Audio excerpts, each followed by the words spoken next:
En esta segunda parte de este primer tema vamos a explicar el procedimiento de cálculo de estimación de la superficie necesaria de almacenamiento en función del tipo de sistema que se emplee, que como ya se ha expuesto puede ser en bloque con estanterías de manutención o empleando sistemas específicos a un sector alimentario.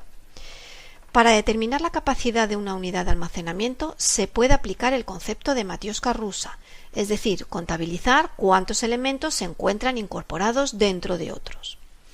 Particularizando al principio el sector alimentario, se debe recordar conceptos relativos a los tipos de envases que se emplean. Debe recordarse los conceptos de envases primarios, secundarios, terciarios y de embalaje para transporte en función del agrupamiento de los mismos en unidades cada vez mayores. Aplicando geometría básica, teniendo en cuenta las dimensiones de cada envase y cómo encajan unos en otros, se podrá calcular el número de envases que tendrá cada unidad de almacenamiento. Calculado el número de envases por unidad de almacenamiento y conociendo la cantidad total de producto a almacenar en una unidad de tiempo, podremos calcular los palés necesarios para almacenar la totalidad de producto durante ese tiempo.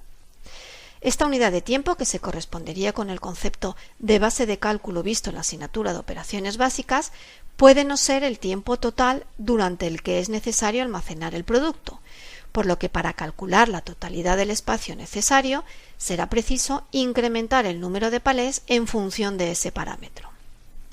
Así, será posible calcular la superficie de almacenamiento total que se precisa. Sin embargo, hasta este momento solo se ha tenido en cuenta en el cálculo dos de las tres dimensiones que tiene un almacén, puesto que solo se han empleado las dimensiones X y Z de la unidad de carga. La tercera dimensión, la altura de la nave, también puede ser útil para el almacenamiento y hay que evaluar su utilización. Esta posibilidad de utilización de la altura y en qué medida vendrá delimitada por la fragilidad del producto a almacenar, siendo habitual un almacenamiento con apilado entre 2 y 4 palés.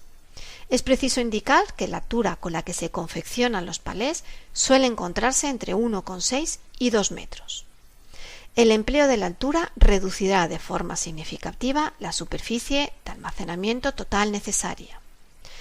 En el sistema de almacenamiento con estanterías se emplea el mismo procedimiento que en el almacenamiento en bloque, pero en este caso teniendo en cuenta la limitación de volumen que delimita la disposición de la estructura metálica, es decir, cómo de alto, ancho y profundo es el espacio de almacenamiento.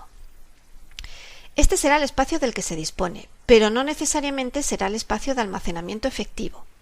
En general, en este sistema, las dimensiones ancho y profundidad están diseñadas para dar cabida a una unidad de almacenamiento, el palé, no siendo siempre aprovechable la altura.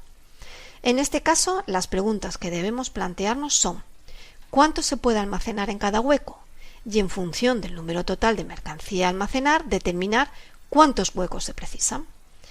En el almacenamiento de frutas a granel será preciso conocer las dimensiones de los bins como unidad de carga, su capacidad y cómo se van a distribuir formando bloques, o las medidas de las cajas y cómo se colocarán sobre los palés.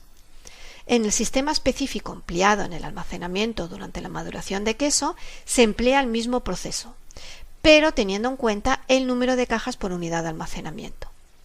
En el sistema de colgado aéreo de productos cárnicos, para cada producto se encuentra estipulado la separación entre rieles, así como el número de elementos por metro lineal de riel. Estos datos deben buscarse para cada producto en los manuales técnicos de las empresas que diseñan e instalan estos sistemas de almacenamiento. Si tomamos como ejemplo un almacenamiento en bloque, los cálculos que se han realizado hasta ahora darían como resultado el área total de almacenamiento necesaria para albergar la mercancía siempre y cuando se dispusiera en forma de bloque homogéneo.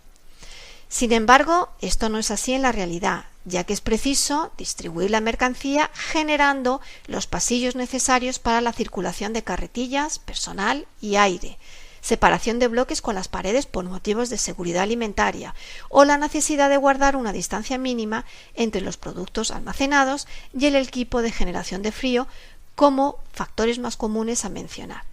De esta forma, la superficie calculada para el almacenamiento debe incrementarse. En la práctica, este incremento se estima aplicando un factor de corrección al área calculada, Este factor incrementaría la superficie necesaria desde un 50% hasta incluso triplicarla. El criterio para seleccionar el factor estaría determinado por la movilidad esperada en la cámara de almacenamiento. A mayor movilidad deberá aplicarse mayor factor. Este cálculo se trata de un valor estimativo que posteriormente deberá ajustarse cuando se diseña en plano el área de almacenamiento. Por ello se denomina área estimada de almacenamiento. De esta forma hemos obtenido el cálculo de las dimensiones de las necesidades de un almacenamiento en sus 3 dimensiones. Este conocimiento es fundamental para poder enfrentarse al cálculo del aislamiento que precisa el almacén y de las cargas térmicas que el equipo de refrigeración debe evacuar de la estancia, lo que veremos en las siguientes presentaciones.